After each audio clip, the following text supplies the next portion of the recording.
Bismillahirrahmanirrahim. Assalamualaikum warahmatullahi wabarakatuh. Nama saya Nurul Atirah binti Abdul Jalil.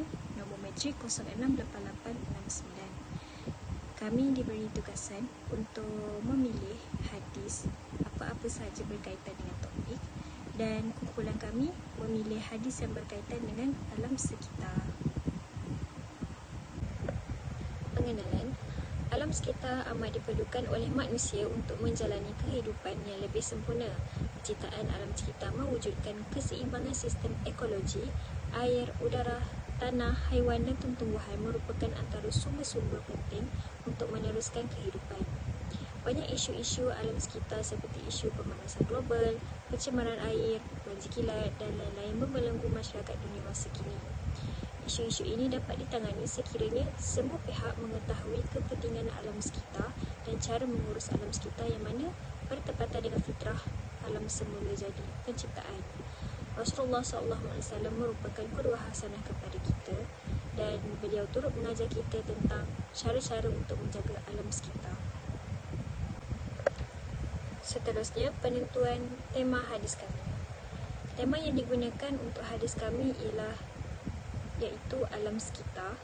Alam sekitar merupakan salah satu elemen penting dalam kehidupan manusia. Malah ia berhubung kait dengan semua makhluk ciptaan Allah Subhanahu Wa Taala. Sekalian makhluk atas muka bumi ini memerlukan alam sebagai tempat untuk meneruskan kehidupan dan mendapatkan makanan. Keselesaan hidup manusia bergantung kepada tahap kualiti alam sekitar di sekeliling mereka. Sebagai contoh, udara yang bersih diperlukan untuk pernafasan haiwan dan tumbuhan dan manusia. Sebarang kesan buruk daripada persekitaran akan menjejaskan pula hidupan lain. Oleh yang demikian, penjagaan alam sekitar perlu diberi penekanan yang lebih agar kehidupan harian manusia tidak terganggu atau terjejas atas sebab pencemaran dan kerosakan alam sekitar. Seterusnya, hadis yang berkaitan dengan alam sekitar. Yang pertama, menggalakkan pembangunan dan penanaman tanah. Maksud hadis ini adalah, jika datang hari kiamat ketika salah seorang di antara kamu mempunyai sebatang anak pokok di tangannya, maka jika ia mampu untuk tidak tumbuh hingga ia menanamnya, maka hendaklah ia menanamnya. Hadis ini membawa maksud undang-undang Islam menggalakkan pembangunan dan penanaman tanah kerana ia menghendaki seorang Muslim bersikap positif dalam semua keadaannya dan memberi manfaat kepada dirinya sendiri dan orang lain. Amal soleh, ihsan, sedekah dan manfaat kepada orang lain walaupun pelakunya tidak melihat buahnya sebagaimana yang dikatakan dalam hadis ini. Sekiranya kiamat telah berlaku, iaitu jika salah seorang di antara kamu meyakini dengan yakin bahawa kebangkitan dengan syarat-syarat spesifikasinya telah berlaku, dan di tangan salah seorang daripada kamu ada sebatang anak pokok, iaitu sebatang pokok kurma yang kecil. Jika dia mampu membuatnya tidak berdiri sehingga dia menanamnya, maka hendaklah dia menanamnya, iaitu menanamnya dalam tanah dan tidak meninggalkan berbuat kebaikan dan manfaat. Dan ini adalah keterlaluan dan dorongan untuk melakukan kebaikan walaupun dalam keadaan yang paling gelap, walaupun pemiliknya berfikir bahawa tidak ada faedah daripadanya. Dan di antara jenis kebaikan ialah menanam pokok dan menggali telaga supaya dunia kekal subur hingga ke akhirnya. Sebagaimana orang lain menanam apa yang kamu kenyang, maka tanamlah untuk orang-orang yang datang sesudah kamu. Dan Nabi SAW disebutkan dalam hadis-hadis lain keutamaan menanam dan menanam kerana apa yang termasuk dalam memberi makan manusia, burung dan binatang, dan kerana itu memberi rezeki.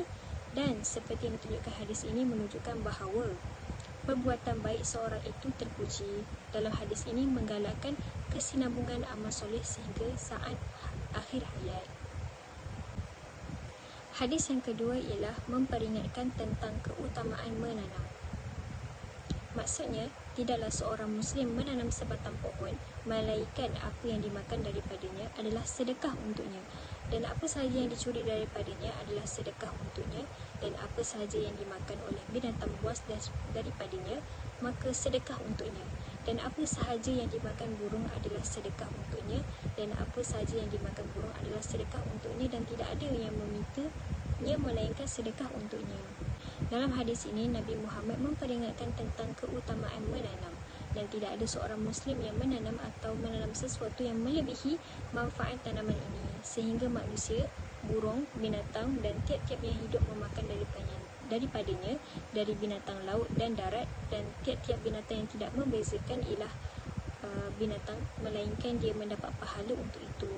Tetapi orang Islam dipilih untuk berzikir kerana dia berniat ketika menanam sering bahawa orang Islam akan dikuatkan dengan buah tanam itu untuk beribadah kepada Tuhan Yang Maha Esa, dan kerana orang Islam itu yang mendapat pahala untuknya, dan ada pun orang kafir dia tidak memperoleh pahala dari amal yang dikerjakannya, dan tujuan adalah untuk mendapat pahala, maka lepaskanlah siksa darinya.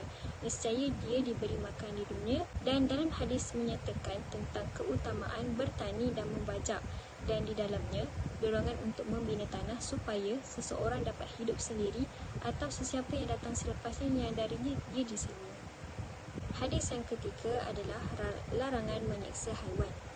Maksudnya, kami sedang bersama Rasulullah SAW dalam suatu perjalanan, maka beliau berangkat untuk keperluannya, dan kami melihat seekor hamra dengan 2 ekor anak ayam, maka kami mengambil 2 ekor anak ayamnya, dan dia datang untuk membuat sarang. Mereka mengembalikan anak-anaknya kepadanya, dan dia melihat sebuah kampung semut yang telah kami bakar. Dia berkata, "Siapa yang membakar ini?" Kami berkata, "Tidak ada yang boleh mengazab dengan api melainkan Tuhan yang menguasai api." Hadis ini membawa maksud dilarang menakut-nakutkan burung dengan merampas anak-anaknya. Selain itu, larangan juga mencukur pembakaran dengan api atau penyiksaan menggunakan api. Semua ini menunjukkan bahawa Islam melarang perlakuan tersebut sebagai bentuk belas kasihan dan rahmat terhadap makhluk Allah. Assalamualaikum warahmatullahi wabarakatuh. Saya Amla binti Muhammad Lutfi 065482. Saya akan menyambung bagi penerangan sahabat saya iaitu hadis yang keempat. Hadis yang keempat ini adalah berkaitan dengan dorongan Rasulullah SAW untuk bercucuk tanam. Hadis ini adalah hadis Hasan Riwayat nombor 73. Maksudnya,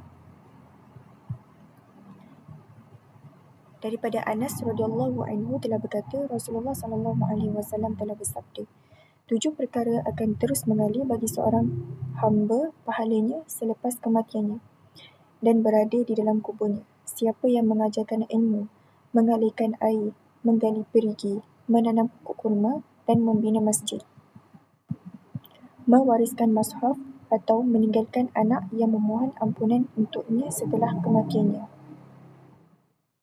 Umat Islam didorong oleh Rasulullah supaya bercucuk tanam untuk mendapat pahala yang mengalir.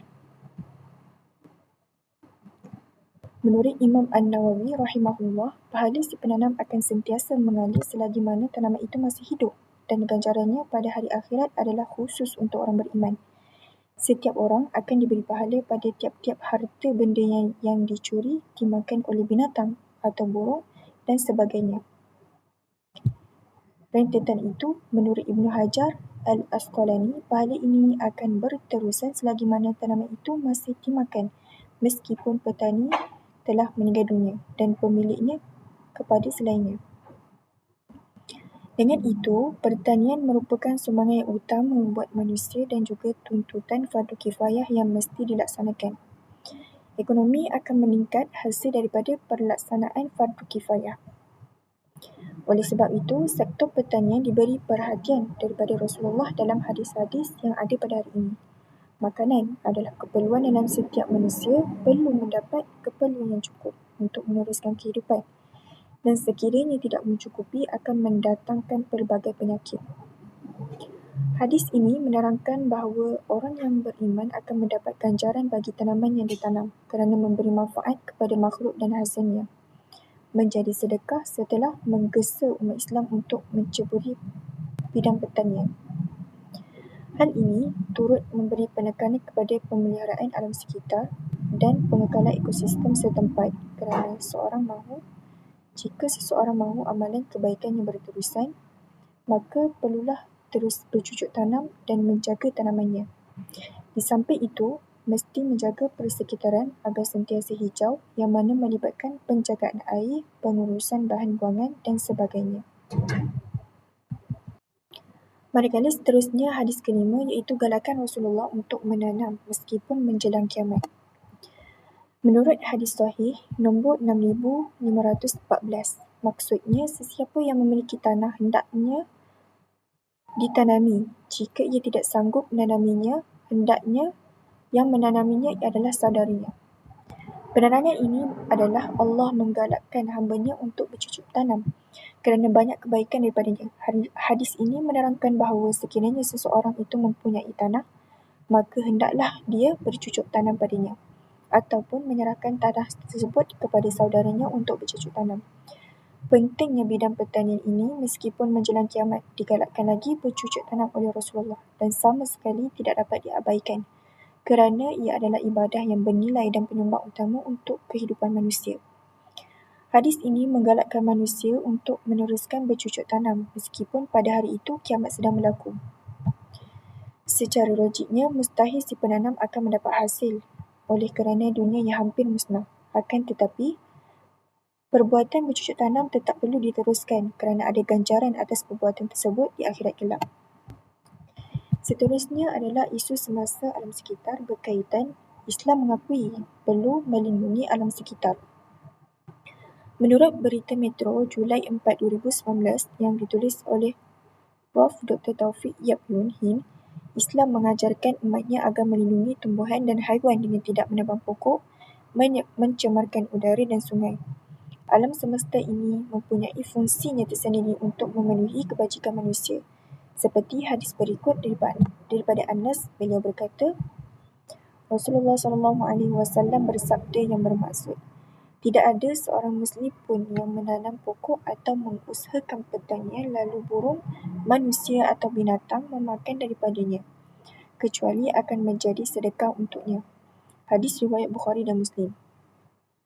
Allah mengatur dan setiap apa yang diciptakan adalah untuk berkhidmat kepadanya, yang memberi kelestarian selain mengawal kitaran hidup dan mati berdasarkan firman Allah yang bermaksud, sesungguhnya Allah jualah yang membelah butir tumbuh-tumbuhan dan biji tumbuhan.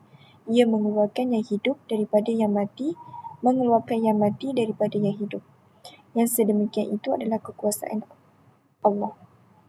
Maka bagaimanakah kamu dipalingkan daripada menyembahnya oleh benda-benda yang kamu jadikan sekutunya. Surah Al-An'am ayat 95. Dan setiap yang diciptakan olehnya menunjukkan kemuliaan Allah. Dan Allah juga membahagikan alam semesta ini sewajarnya secara kuantitatif dan kualitatif. Sekian daripada saya. Assalamualaikum warahmatullahi wabarakatuh.